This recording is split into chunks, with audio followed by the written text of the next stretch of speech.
Hi guys! So for today's video, we are going to discuss example number 3 of the angle formed by the two secant lines. Okay? And yung angle na na-form ay nasa labas pa rin ng circle.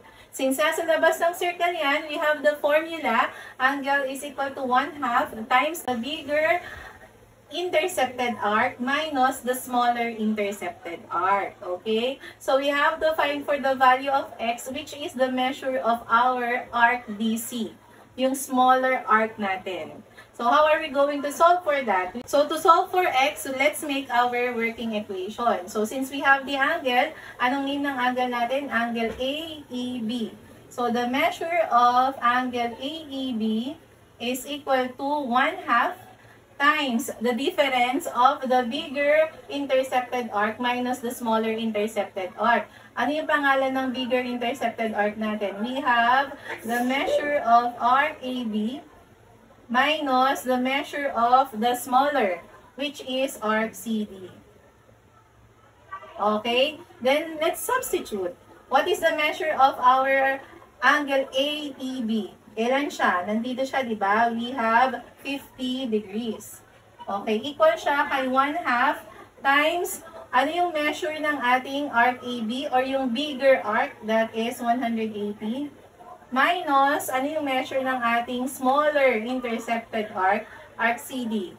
We have x. Hindi natin siya alam. Sinasolve natin siya. Okay, since alam naman natin na 1 times 180 minus x is still 180 minus x, copyhin lang siya, over 2. Okay, and then copy 50. Anong gagawin natin?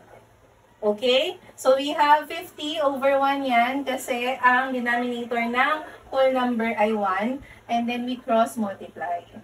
Okay, what is now 2 times 50?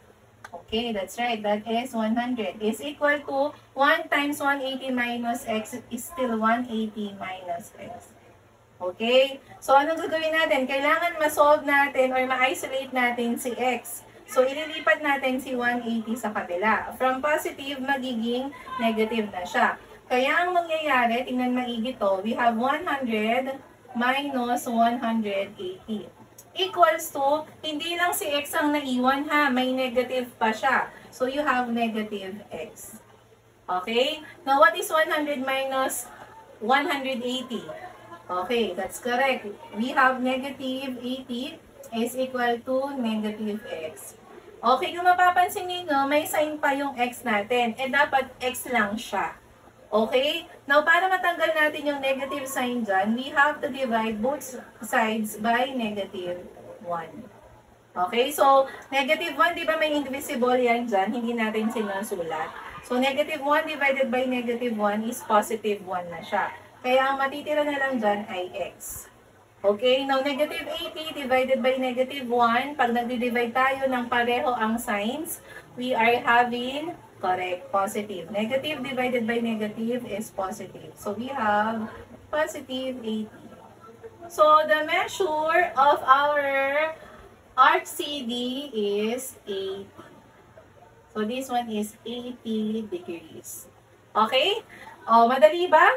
Mukha lang komplikado, pero madali naman siya. Okay? I-comment nga kung komplikado o madali. So, we have here another circle, and you have to also solve for x. So, we have the measure of angle AEB, which is 60 degrees. And the measure of the bigger intercepted arc is 160 degrees. Now, what will be your smaller intercepted arc? Okay, don't forget to follow for more math videos. And remember that sharing is caring. Bye!